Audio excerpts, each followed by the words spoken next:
Exactamente, y ahora vamos a hablar de dos trastornos muy frecuentes, pero aún poco conocidos hoy en día, que son la ortorexia y la vigorexia. Y para eso le trajimos hoy a la licenciada Melissa Salvaneschi. Ella es licenciada en nutrición, es técnico superior en gastronomía y health coach. Bienvenida, Melissa, ¿cómo estás? Muy bien, doctora, ¿cómo está? Buenos días para todos.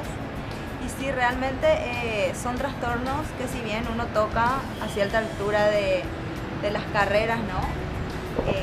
Son cosas que hoy en día no se definen como tal. Porque ¿qué sería un trastorno, verdad? En términos generales, un trastorno de la conducta alimentaria es aquello que hace que la persona esté pendiente en forma prácticamente obsesiva, ¿sí?, de su peso corporal y de su aspecto físico. En este caso, por ejemplo, hablando puntualmente de la vigorexia. La vigorexia, Sí. que también se la conoce como dismorfia muscular, ¿verdad?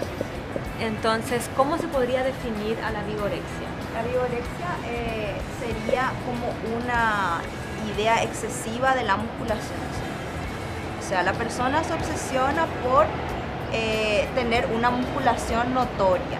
Eso, ¿qué lo lleva a hacer eso? La forma en que él se aprecia a sí mismo. Se ve como una persona débil, se ve como una persona delgada y sin embargo a la vista del resto de todos no es así, ¿no es cierto? Tiene una musculación bastante excesiva. Entonces, ¿qué hace?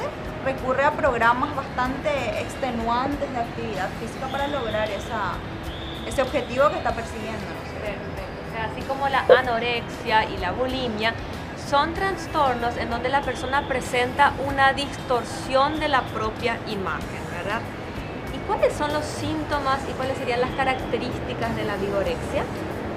En este caso, por ejemplo, las personas que padecen de este trastorno pasan muchas horas en el gimnasio.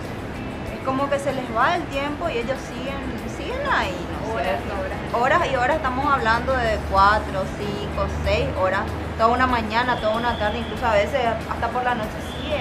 ¿Y cuáles son las complicaciones que pueden conllevar la vigorexia y cómo se puede tratar ese trastorno? Y bueno, acá principalmente tenemos que tener en cuenta que en cuanto a su rutina de actividad física excesiva, es puntualmente el levantamiento de pesas lo que ellos más buscan hacer. ¿Sí? Cada vez más pesado y cada vez más repeticiones, cada vez más fuerte eso. Entonces eso mismo lleva a lesiones, ¿sí? Lesiones musculares, lesiones en los tendones, lesiones en las articulaciones, que a lo mejor en el momento es como que no pasa nada, soy joven, ¿no? Pero más adelante las consecuencias se van a sentir, ¿no es cierto?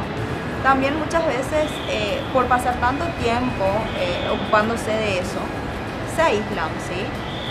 Dejan de ver a lo mejor a amigos, algunos hasta le excluyen a su pareja, siempre por estar, ¿verdad?, permanentemente ocupados de eso, ¿sí? Y en cuanto al tratamiento de este trastorno, es básicamente un tratamiento multidisciplinario, ¿sí?, que implique una farmacología, una farmacoterapia y una psicoterapia que tiene sus pasos también, porque hay que ir erradicando de a poco esas conductas que la persona adquirió también a lo largo del tiempo, ¿verdad? Claro.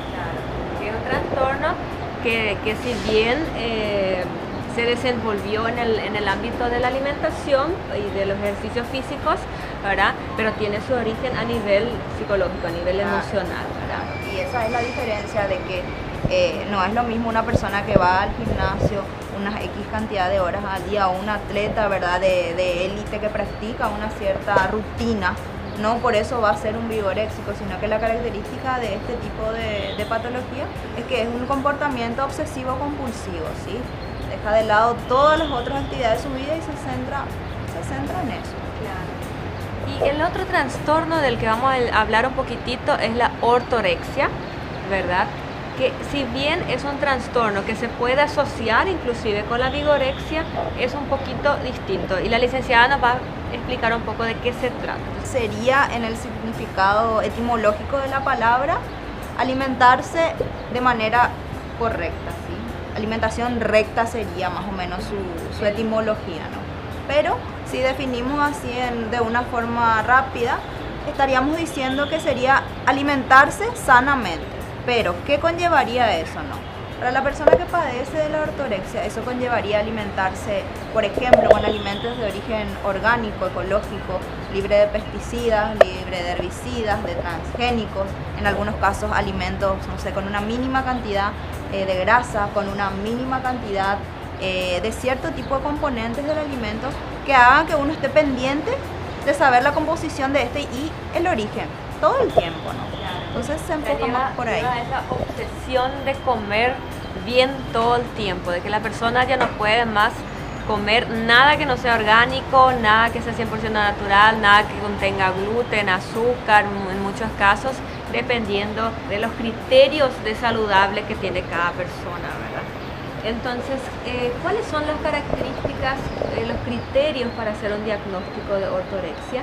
Podemos pensar que la persona dedica mucho tiempo de su día a día en ocuparse de la comida. Puntualmente ¿de qué? De planificarla, por ejemplo, ¿sí? Todo el tiempo se pasa hablando del tema, todo el tiempo está planificando, estamos hablando de 3, 4, 5 horas más, que no es ya casi una cosa habitual en nosotros. Uno pasa ¿cuánto? Minutos en pensar que va a comer, ¿no? Bueno, estas personas se ocupan mucho tiempo en planificar qué es lo que van a estar consumiendo, por ejemplo, al día siguiente, ¿sí? Ellos también recurren muchas veces, sin darse cuenta, al aislamiento social. ¿Por qué? Porque justamente al llevar un tipo de alimentación diferente, ¿sí? Dependiendo de qué es lo que están limitando en su alimentación, esto hace también que el acudir a ciertos acontecimientos sea un poco difícil, ¿no? Porque está pensando que no va a ver lo que acostumbra a consumir o va a salirse de lo que es su modelo, ¿sí? De dieta ideal. Entonces todo eso le tiene a esta persona como que muy angustiada. También el hecho de que cuando no cumple con esa idealización que tenía del alimento, por ejemplo, que sea orgánico y al mismo tiempo esté libre de ciertos químicos, es como que se frustra y prefiere no consumirlo, ¿sí? Lo deja, hace ayunos por no conseguir el tipo de alimento que está requiriendo en su ideología, ¿verdad? Claro, entonces deja de ir a eventos, deja de ir a cumpleaños, deja de ir a casamientos, porque sabe que de repente en ese lugar no va a encontrar la alimentación, el tipo de alimento que está consumiendo, entonces se acaba aislando, ¿verdad? ¿Y cuáles podrían ser las causas de este trastorno? Bueno, y en cuanto a las causas, por ejemplo, en general somos muy susceptibles nosotras las mujeres, ¿sí? Por el hecho de que siempre, quien más quien menos, busca tener una alimentación saludable. Y, por ejemplo, si nos vamos puntualmente a algún grupo en particular de mujeres, por ejemplo, las atletas, por ejemplo, las fisicoculturistas, que hoy en día también es algo que va creciendo de manera impresionante, ¿no? Entonces, siempre pendientes, ¿no? de tener una alimentación saludable y un aspecto físico aceptable para el resto de la sociedad, es como que se van extralimitando, ¿no es cierto?, a este tipo de trastornos, porque también hay que saber que es un trastorno más bien visto en un nivel socioeconómico medio alto, ¿sí? Por el tipo de alimentos que implican que tenga esas características. Son alimentos costosos, no es lo mismo, por ejemplo, comprar 1 kilo de harina de trigo que comprar algún tipo de harina sin gluten o algún tipo de grano y hacerlo harina para poder consumirlo y decir, estoy llevando a una alimentación libre de gluten sin ser celíaco, estamos hablando. Claro, o el mismo hecho de los alimentos orgánicos. Sabemos que todavía los alimentos orgánicos son un poco más caros, tienen un costo más elevado que normalmente encontramos en el supermercado, ¿verdad? Entonces tener en cuenta esos dos trastornos muy frecuentes hoy en día, aunque pasan desapercibidos, y siempre buscar el equilibrio en la alimentación. Tener en cuenta que lo que hace mal es el exceso. No se trata de obsesionarse por una alimentación o de que uno no puede más consumir ningún tipo de alimento, sino tratar en lo posible siempre de comer bien. Vamos a una breve pausa. No se olviden de seguirnos en las redes sociales y ya volvemos con Sanamente.